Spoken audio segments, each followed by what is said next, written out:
कहीं रुपया पैसा अटक गया हो, नहीं निकल रहा हो, किसी व्यक्ति से कोई काम करवाना है, वो काम नहीं कर रहा, कोई फाइल आगे नहीं बढ़ रही है, कोई कार्य अटक रहा है, तो एक जल के पात्र में जल भरकर 5 बेलपत्री शिव जी को समर्पित कर कुंदकेश्वर महादेव का नाम लेकर एक सफेद पुष्प बेलपत्री के ऊपर जो शिव जी को चढ़ाई है उस पर समर्पित कर बात याद रखना। अगर किसी एग्जाम में बैठ रहे हो, बहुत बार बैठ चुके हो, नहीं हो रहा, तो कच्चे दूध में थोड़ी सी काली मिर्च को पीस कर डाल लीजिए, बेलपत्री के पेड़ के नीचे समर्पित कर दीजिए, अपना नाम और गोत्र बोलकर थोड़ा सा कच्चा दूध उसी में से शंकर भगवान को चढ़ा दीजिए। फिर एक कलश जल का साथ लेकर जाइए, जो शंकर भगवान पर जल चढ़ा कर आइए। फिर जिस एग्जाम में जा रहे हो उसमें आप चले जाइए। श्री शिवाय नमस्तुभ्यम। दोस्तों, हर हर महादेव। कैसे हैं आप? आशा करती हूँ सब ठीक होंगे और सुरक्षित होंगे। दोस्तों, बुधवार का दिन बहुत ही सुंदर और अच्छा दिन है। दोस्तों, 2024 भगवान भोलेनाथ की आप पर जरूर कृपा होगी। तो चलिए जानते हैं। दोस्तों, इस वीडियो में मैंने 2 उपाय बताए हैं जो कि गुरुदेव की कथा सुनकर के और समझ करके बहुत सुंदर से उपाय हैं। दोस्तों, आज का वीडियो बहुत ही सुंदर और बहुत ही खास होने वाला है। पहला उपाय है दोस्तों, जो बच्चे एग्जाम में बैठ रहे हैं या कई बार एग्जाम में बैठ चुके हैं, नौकरी की तलाश कर रहे हैं और वो एग्जाम में क्लियर नहीं हो पा रहे, तो उसके लिए ये उपाय है।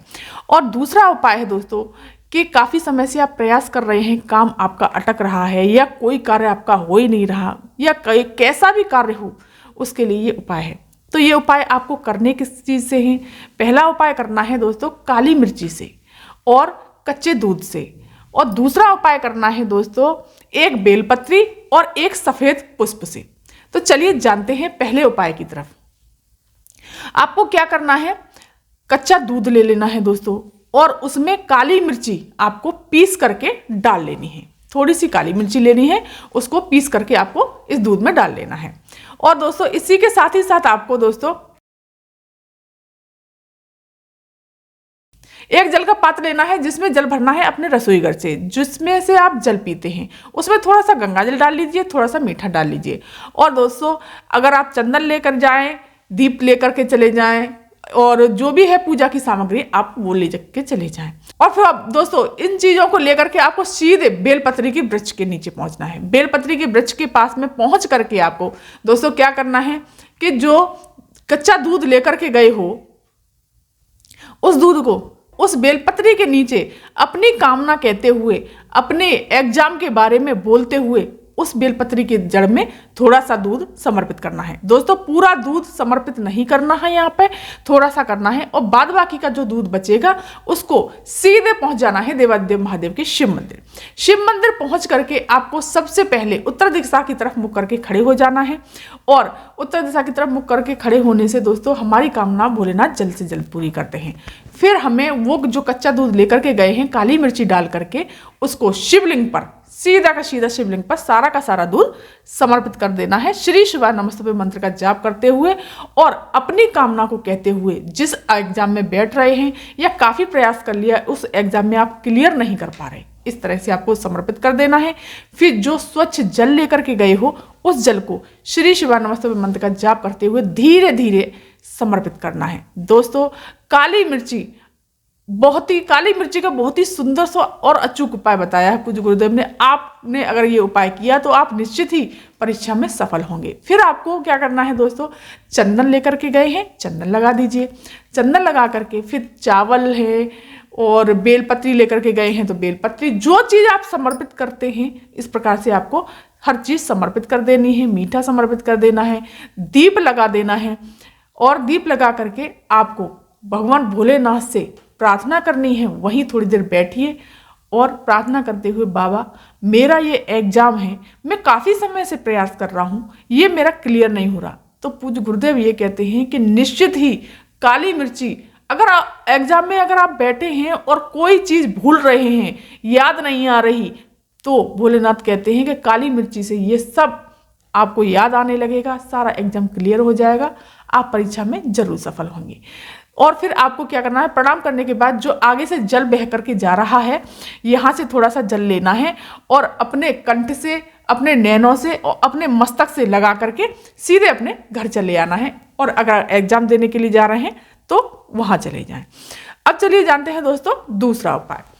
अगर कोई आपका धन नहीं दे रहा या कोई कार्य आपका ऐसा है जो काफ़ी समय से आप प्रयास कर रहे हैं वो अटक रहा है, या कोई आपकी फाइल ऐसी है जो कि हो ही नहीं रहा वो काम, या कोई भी आदमी आप उस इंसान से काम करवाना चाहते हैं वो आपका काम करना ही नहीं चाहता, तो आपको ये उपाय जरूर करना चाहिए। या कोई भी कार्य है आपका जो कि पूरा नहीं हो रहा, तो आपको क्या करना है, 5 बेलपत्री लेनी है दोस्तों। एक लेना है सफ़ेद फूल, मतलब सफ़ेद पुष्प। दोस्तों मेरे पास बहुत छोटा सा सफ़ेद पुष्प है, ये शायद आपके समझ में तो आ रहा होगा, बहुत छोटा सा है। तो एक सफ़ेद पुष्प लेना है, 5 बेलपत्री ले लेनी है, और एक जल का पात्र लेना है, तांबे का कलश लेना है। इसमें जल भरना है आपको अपने घर से, अपने रसोई घर से, और फिर इसमें थोड़ा सा गंगा जल डाल लेना है, थोड़ा सा मीठा डाल लेना है। दोस्तों मैं हमेशा गंगा जल मीठा डाल करके जरूर ले जाती हूँ, आपकी इच्छा है, आप डालना चाहते हैं तो आप डाल सकते हैं। और इत्र ले लीजिए, जो भी पूजा की सामग्री है, चंदन है, चावल है, मीठा है, दीप है, कलावा है, जो भी पूजा की सामग्री ले जाएं वो ले जाएं। और अगर आप पंचामृत ले जाना चाहते हैं तो वो भी ले जा सकते हैं। इस तरह से आपको सीधे पहुंच जाना है देवादिदेव महादेव के शिव मंदिर। शिव मंदिर पहुंच करके आपको उत्तर दिशा की तरफ मुख करके खड़े हो जाना है, और सबसे पहले गणेश जी के स्थान पर हम थोड़ा सा जल समर्पित कराएंगे। श्री शिवाय नमस्तुभ्यं मंत्र का जाप करते हुए कार्तिकेय जी के स्थान पर, फिर माता सुख सुंदरी के स्थान पर, फिर माता रानी के हस्तकमल पर, शिवलिंग पर श्री शिवाय नमस्तुभ्यं मंत्र का जाप करते हुए बस थोड़ा सा ही जल समर्पित करेंगे दोस्तों, और फिर थोड़ा सा जल हम बचा लेंगे, बल्कि हम 2 पात्र ले जाएं तो ज़्यादा अच्छा रहेगा। चलिए फिर अब आपको क्या करना है, चंदन लगाना है, आपको त्रिपुंड बनाना है शिवलिंग पर, श्री शिवाय नमस्तुभ्यं मंत्र का जाप करते हुए कुंदकेश्वर महादेव का नाम लेकर के, और फिर गणेश जी के स्थान पर लगाना है, कार्तिकेय जी के स्थान पर लगाना है, माता सुख सुंदरी के स्थान पर लगाना है, और माता रानी के हस्तकमल पर लगाना है। दोस्तों ये तो आप जानते ही होंगे कि पूरी शिवलिंग में महादेव जी का पूरा परिवार समाया हुआ है। और दोस्तों एक बात और बता दूं, अगर ये डमरू वाला शिवलिंग है तो इस पर हम खड़े होकर के जल समर्पित करेंगे, और जमीन पर ही शिवलिंग रखा हुआ है तो हम बैठ करके जल समर्पित करेंगे। तो दोस्तों अब आपको क्या करना है, जो 5 बेलपत्री लेकर के गए हैं उनको एक एक करके शिवलिंग पर अपनी कामना कहते हुए समर्पित करते जाना है। और क्या करना है दोस्तों, एक बात ध्यान रखना, बेलपत्री कटी फटी नहीं होनी चाहिए, खंडित बेलपत्री नहीं होनी चाहिए, बिल्कुल साफ सुथरी बेलपत्री होनी चाहिए। तो आपको बत्ती का मुख रखना है अपनी तरफ और डंडी का मुख रखना है जलाधारी की तरफ।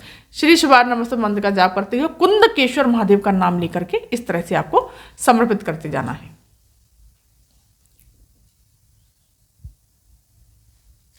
पांचों के पांचों बेलपत्ती दोस्तों एक एक करके आपको समर्पित करनी है, इस तरह से आपको, और इस तरह से आपको 5 बेलपत्ती समर्पित कर देनी है। इस प्रकार से समर्पित करने के पश्चात जो सफेद पुष्प लेकर के गए हैं उस सफेद फूल को भी आपको इसी बेलपत्रियों के ऊपर ही समर्पित कर देना है, कुंदकेश्वर महादेव का नाम लेकर के और अपनी कामना कहते हुए।